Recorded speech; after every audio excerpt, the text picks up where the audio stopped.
Integrate your shadow or you'll end up dating it. That was a line that my friend Chris posted on social media, and it really stuck with me because it's very true.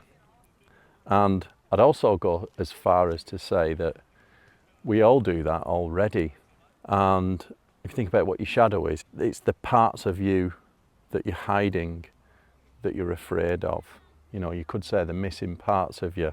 I was reading in the book a concept in the book called Getting the Love That You Want by Harville Hendricks and Helen Hunt, and there was a concept in there that they called the Imago Match, which means image, and it basically means you go for the opposite of who you are in terms of, let's say, your attachment style. So if you're familiar with attachment theory, there's kind of 4 types. The 3 main types are, you've got on one end of the spectrum, you've got very anxious people who tend to be craving affection and craving love. And then on the far end of it, you've got avoidant people, which are sort of love avoidance, basically. Even though they want love, they tend to pull away.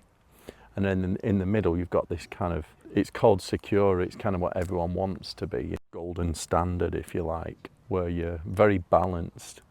And then there's another one called disorganized, which I think is also sometimes termed as a fearful avoidant, which is a bit of a mix of both, I think. When I read the book Attached by Amir Levine, which is another great book, they talked about this disorganized being a bit of both. You can swing from either anxious or avoidant. Anyway, back to the concept of this Imago Match in the book Getting the Love That You Want. So if you tend to be an anxious person, you'll tend to go for someone who's a little bit avoidant, because you go for your Imago Match, which is your opposite, your mirror opposite. And same if you go for someone who's anxious. You might have heard of the anxious avoidant trap, where they kind of, it's almost like a balance where that relationship, they feed off each other, you know what I mean? You know, the avoidant pulls away, which makes the anxious person more anxious, chases the avoidant. The avoidant needs that really, because that's what they really want, but they fear from it, so they run away, and it's just like a constant trap. This Imago Match, this concept, is the reason why you go for someone opposite is you're searching for that other person has got the things that you don't have. You know, they've got the qualities that you're missing. It's like the missing part of you. You know, so if you're super avoidant, say, and you go after someone anxious because they're very, you could say clingy or loving and craving attention, you don't have that. That's the missing part of you if you're avoidant. So you tend to you really want that to sort of balance you, to bring you both in the middle.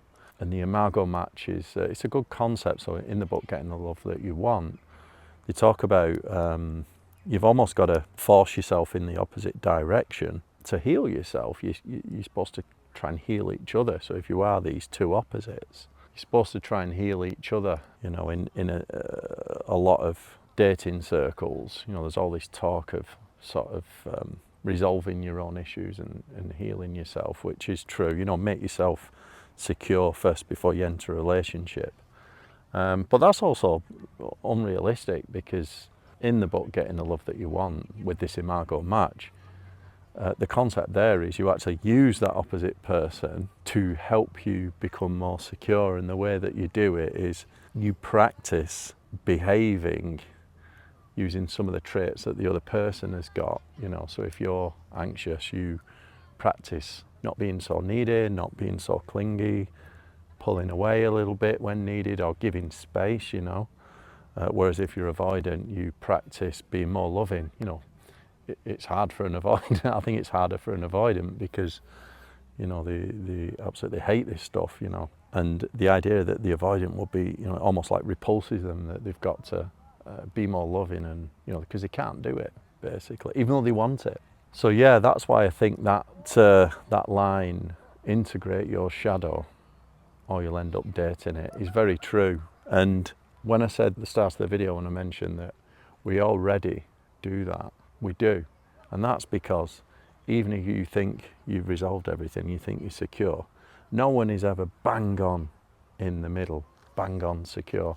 You're usually one way or another, you know what I mean? So you could see it as, imagine secure in the middle, and you'll find the opposite level. So if you're extreme avoidant, you'll probably find someone who's extreme anxious. If you're sort of near the middle, you'll find someone near the middle.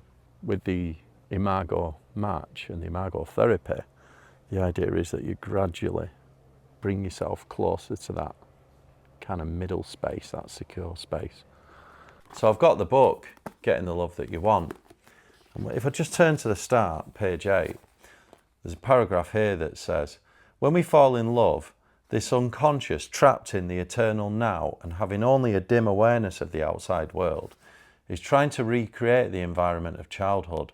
And the reason the unconscious is trying to resurrect the past is not a matter of habit or blind compulsion, but of a compelling need to heal old childhood wounds. Just a bit further down, there's a section here. Additionally, we pick the partner to re-experience these old feelings so that we could then heal the sadness and pain from the past. So there's a theme there about trying to go back to childhood and resurrect the past, you know, so that you can heal it. Page 12. If the core idea of our work is about understanding how the unconscious purpose as marriage is to finish childhood, the core practice is learning a new skill. Imago dialogue introduces a radically new way of talking that makes all conversations safe. So, yeah, you know, the purpose of marriage, it's an unconscious purpose of marriage, is to finish childhood. Let's talk about marriage here, but obviously you could refer that to any relationship. Then the core practice is learning a new skill. And learning the new skill is learning to use the other person and practice behaviours from the missing part of you. So when I talk about integrate your shadow, or you'll end up dating it, well, that's true. You date your shadow, basically. That's the dark side, the missing part of you.